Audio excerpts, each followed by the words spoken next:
बढ़ेंगे दिलचस्प और अजीब खबरों की तरफ।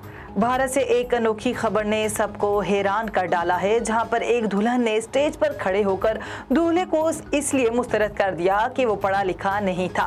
वहां मौजूद किसी शख्स ने इससे इस्तफसार किया कि उनके इनकार की असल वजह क्या है, जिस पर दुल्हन का कहना था कि मैं एक तालीम याफ्ता लड़की हूँ, मैं B.Ed कर रही हूँ, जबकि दूल्हा बिल्कुल नाखानदा है, मैं इससे शादी नहीं कर सकती।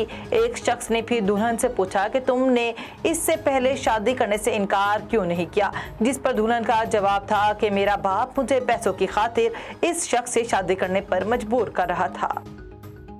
डेनमार्क के शहरी ने टैटू के शौक और खूबसूरत नजर आने के चक्कर में पूरा जिस्म गुदवा लिया। गैर मुल्की खबर रिसाई एजेंसी के मुताबिक दुनिया में ऐसे कई अफराद मौजूद हैं जो टैटू बनवाने के जुनून की हद तक शौकीन हैं, और ऐसा ही एक शहरी डेनमार्क के दारुल हुकूमत कोपेनहेगन में भी रिहाइश पजीर है, जिसने पूरे जिस्म में टैटू नक्श नगार बनवा लिए।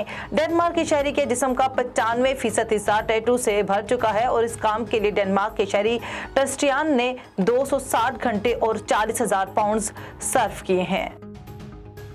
किस्मत आजमाई की शौकीन अमरीकी खातून ने अनोखे तरीके से $30 लाख की लॉटरी जीतकर सबको हैरत में डाल दिया। गैर मुल्की मीडिया रिपोर्ट्स के मुताबिक अमरीकी रियासत जनूबी कैरोलिना से खातून ने लॉटरी के लिए अपने पोते पोतियों की उम्र का नंबर मुंतखब करके हैरान कुन तौर पर $3 लाख की खतीर रकम जीत ली। रिपोर्ट्स के मुताबिक जनूबी कैरोलिना से ताल्लुक रखने वाली दादी ने अपने पोते पोतियों की उम्र 2, 4, 13, 16 और 21 के हिस्सों के 5 लॉटरी टिकट खरीदे थे, और खुशकिस्मती से वो लॉटरी की रकम अपने नाम करने में कामयाब हो गई।